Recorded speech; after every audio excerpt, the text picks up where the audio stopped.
Uban pagid mo.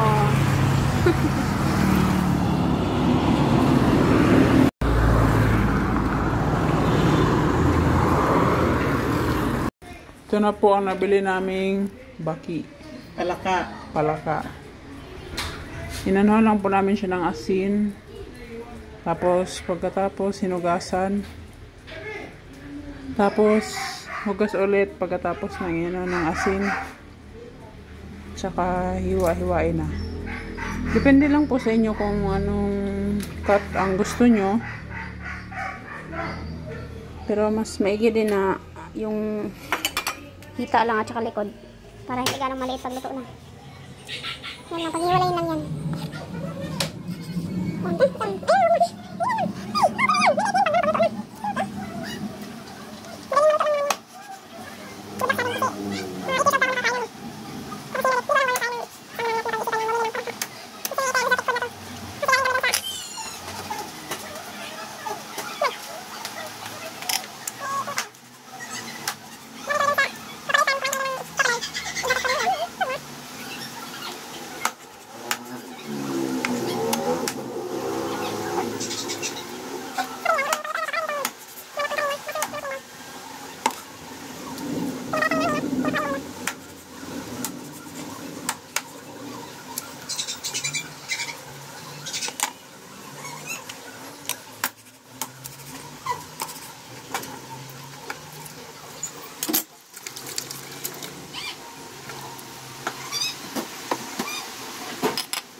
Naghiwa na ng kalamansi at nilagyan dyan.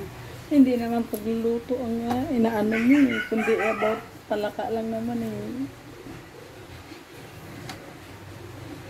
Hindi ka na magsalita, hindi ka magiging vlogger. Marinate muna to. Mag-umpisa tayo sa hindi marunong. So yan, halo-haloin lang.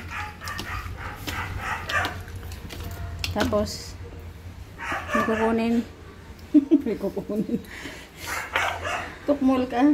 Hindi ka marunong, hindi ka pwede maging vlogger. Powder. Anong powder? Johnson baby powder. Oh, di ate. Black pepper powder.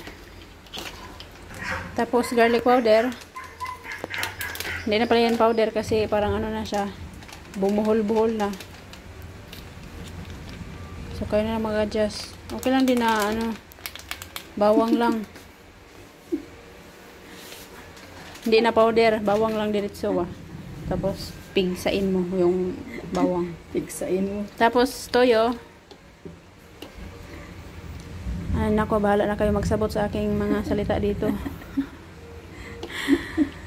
Kayo nang balang mitindi. So yan, halo-haloin lang. Dinidissolve mo na yung bawang kasi isa yan sa mga pampalasa. Mga pampalasa natin.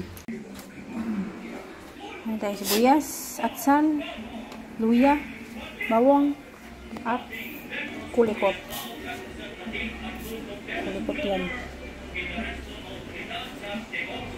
Siyempre, magpapainit tayo ng kawali. At tagirang mantika. Yan, kukunti lang. Depende sa inyo kung mahilig kayo sa mantika. So, yan nga. Habang nagluluto kami, nagpapaduding naman ng aso namin. Kaya, ready na ang ating mga panakot. Wow. Mga pala, no? So, unang ilulunod natin itong ating bawang. Hindi mo na sa patito para hindi malinag.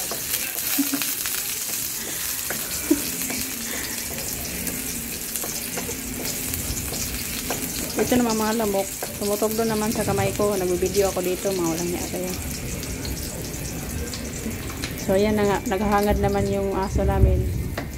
Natatakot kasi siya sa lugong-lugong. Hindi naman inaano. Natatakot pa rin.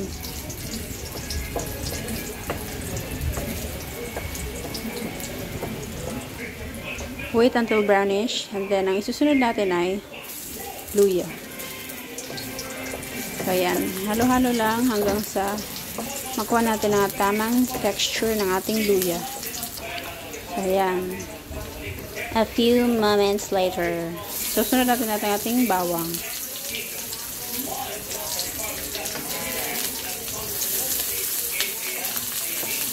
Ayan, halo-halo lang din para pantay ang kanyang texture. Pantay ang pagkaluto ng bawat sahog. Sahog ba? So, yan. Kung mapapansin nyo, tatlong panakot muna natin nilunod at isusunod na natin ang ating frog. Kokak. Kokak. Ayan.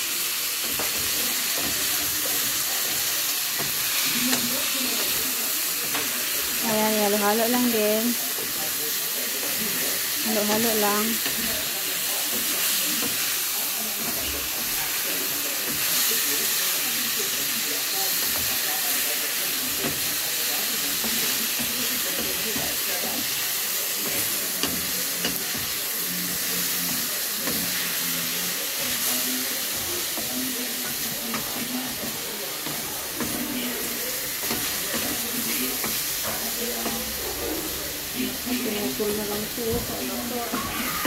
Hindi, liliit din yan.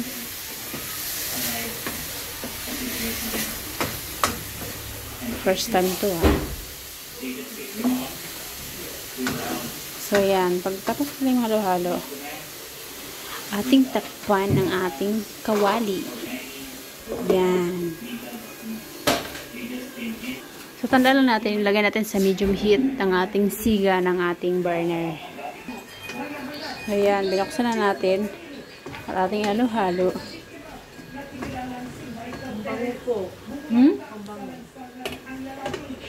Sure kang bango? Oh my God. Dapat hindi ko na Kaya mo yan, te. Oh my God. So yan, hubas na ang kanyang sabaw. Madam, halika na dito. Madam, hubas na ang kanyang sabaw.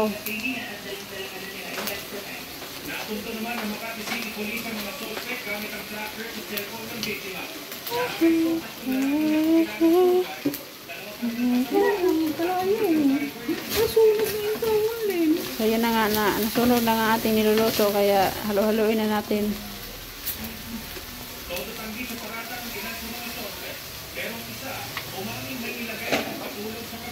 Parang kinakabanata ako nito. Sige, go lang kasi nag ano naman tayo, nag sky bike naman tayo eh. Kaya hindi tayo makakabahan nito.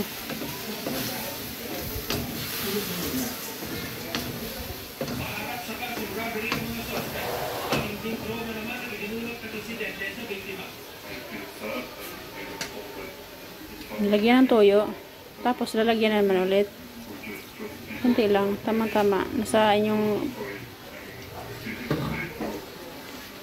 iyo na yun kung gaano karami ang ilagay nyo.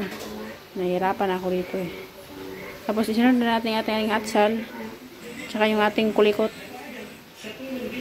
Sabi ni madam eh, kulikot tayo. Eh, dito sa amin sa Bisaya eh, silikot yun.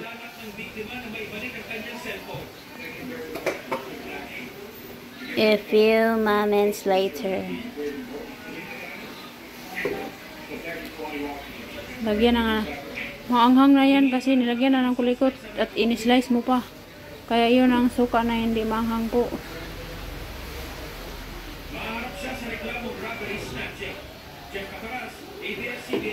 Tapos ilagay natin ulit sa medium heat ang ating apoy.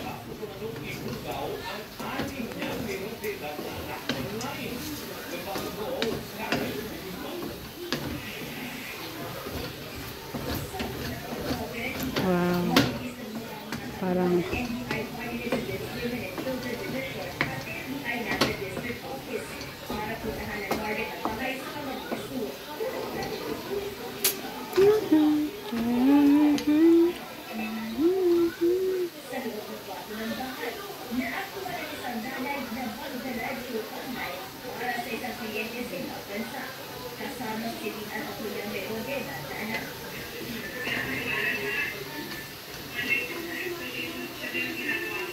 So, tinakpan na nga natin ulit kasi ipaparisiko pa ang kanyang lasa. At binuksan ulit. Tinignan. So, ayan nga, binuksan na ulit. At hinalo-halo.